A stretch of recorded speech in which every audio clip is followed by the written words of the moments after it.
Bamania railway station पर गुरुवार की सुबह रेलवे ट्रैक पर एक 19 वर्षीय युवक का शव मिला। प्रारंभिक जांच में युवक के ट्रेन के चपेट में आने की बात सामने आई है।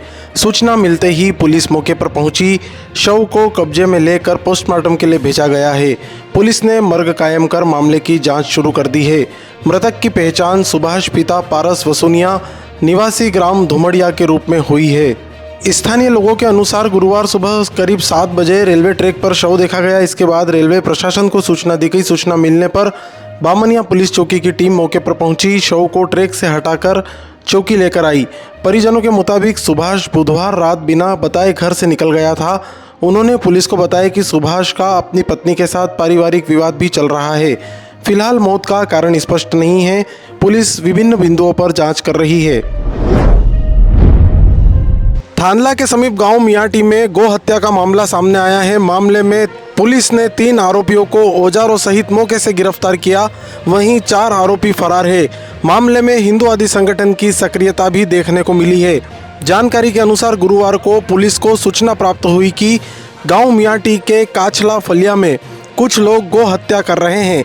सूचना के तुरंत बाद मौके पर पुलिस पहुंची और मौके से आरोपी आलिया पिता मांगू भाबोर निवासी मियाटी और जुगाली पिता भील भुरिया निवासी मियाटी और एक अन्य आरोपी को एक चाकू, एक कुल्हाड़ी, 6 सरिया और एक लकड़ी के बड़े टुकड़े के साथ मौके से पकड़ा है।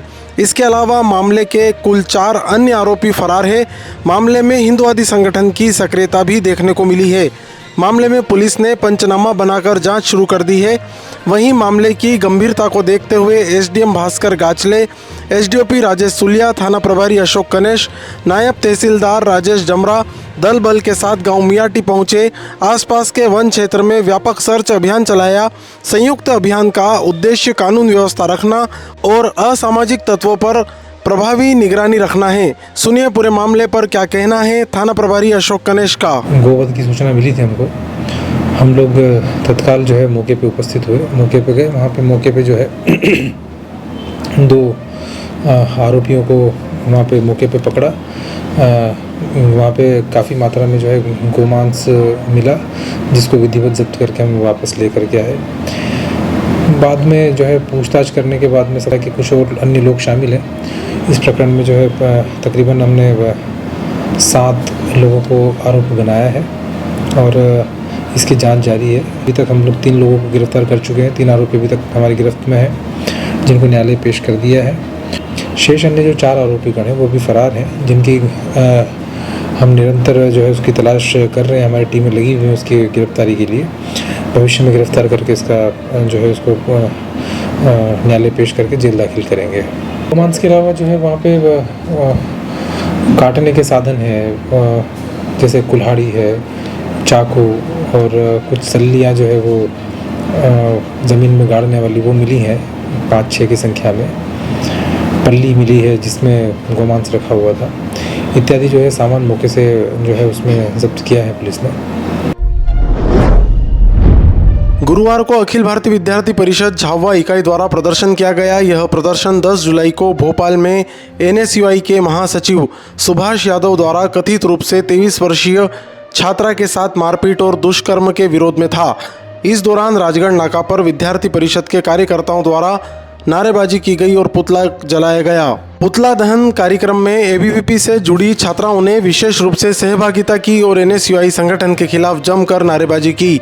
सुनिए पूरे मामले पर क्या कहा एबीवीपी से जुड़ी छात्रा ने। जो छात्राओं के साथ दुष्कर्म हुआ है उसके लिए हम एबीवीपी विद्यार्थी छात्राएं सब चाहते हैं कि उसके लिए बड़ी कार्रवाई हो और उस लड़की को न्याय मिले। झाबुआ बस स्टैंड क्षेत्र में कथित रूप से जर्जर धर्मशाला और 13 दुकानों का मामला हर दिन नया मोड़ लेता जा रहा है। मामले में बुधवार को जहां बंद कमरे में दुकानदारों, नगरीय प्रशासन और जनप्रतिनिधियों की बैठक हुई, वहीं गुरुवार की सुबह एक जेसीबी बस स्टैंड क्षेत्र में पहुंची और एक दुकान को कथित रूप से तोड़ा गया।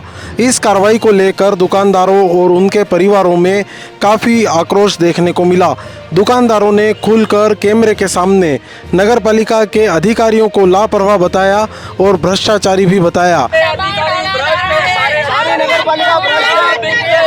पैसे में बदले पैसे के इनकी औलादें भुगतेगी, रोएंगे ये अपने यहाँ नामी आदमी 10 करोड़ लगा के अपनी इकलौती औलाद को नहीं बचा पाया, रोएंगे ये लोग, इनकी औलादें रोएंगी, मरेंगी ये। और ये मेरा चैलेंज है, अगर नहीं रोए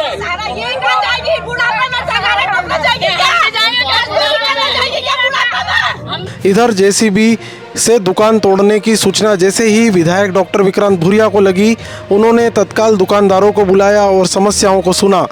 इस दौरान जेसीबी से दुकानों को तोड़ने का कार्य भी रोक दिया गया। इधर विधायक भूरिया ने व्यापारियों के पक्ष में सीएमओ को फ़ोन लगाया और नियमानुसार कार्रवाई करने की बात कही। साथ ही उन्होंने कहा कि जब तक टेंडर न हो तब तक दुकानें न तोड़े। यदि नगरीय प्रशासन ऐसा कुछ करता है तो विधायक स्वयं धरने पर बैठेंगे। का निराकरण नहीं होता है, आप ये अगर करोगे तो फिर मैं आकर वहाँ धरने पर बैठूँ। आप पहले इसका निराकरण करो, ग्रीन जोन में है या नहीं ये सुनिश्चित करो, और जब तक टेंडर नहीं हो तब तक उनको क्यों छूने की जरूरत है, आपको आवश्यकता है नहीं। अगर आपने करा तो मैं आकर वहाँ बैठूंगा, मैं इतने साफ साफ आपको बता रहा हूँ। तो डिसमेंटल नहीं तो डिसमेंटल क्यों कर रहे हैं, मैं ये तो बोल रहा हूँ कि जब तक टेंडर नहीं हुआ है, अरे तो फिर आज क्यों करने पहुंचे वहां पर आप? शटर नहीं, मैंने देखा, वीडियो देखा, उसमें तो दीवारें तोड़ रहे हैं। अरे मैंने वीडियो देखा है सीमो साहब, वीडियो देखा है, उसमें उसकी दीवारें तोड़ रहे हैं।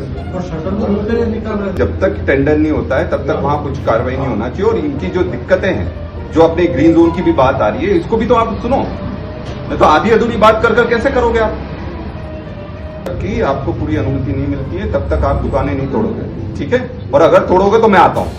झावा हिट की टीम आपके लिए लगातार प्रतिदिन के लिए बुलेटिन लेकर आ रही है। इस शाम के बुलेटिन में लगभग आपको वो खबरें हम भेज रहे हैं जो हमें लगता है कि आपको जानना ज़रूरी है। आपकी इस बुलेटिन के बारे में क्या राय है, और आप अगर झावा हिट के नए दर्शक हैं तो हमारे चैनल को ज़रूर सब्सक्राइब करें, और यदि आप हमें इंस्टा पर देख रहे हैं तो फॉलो ज़रूर करें। नमस्कार।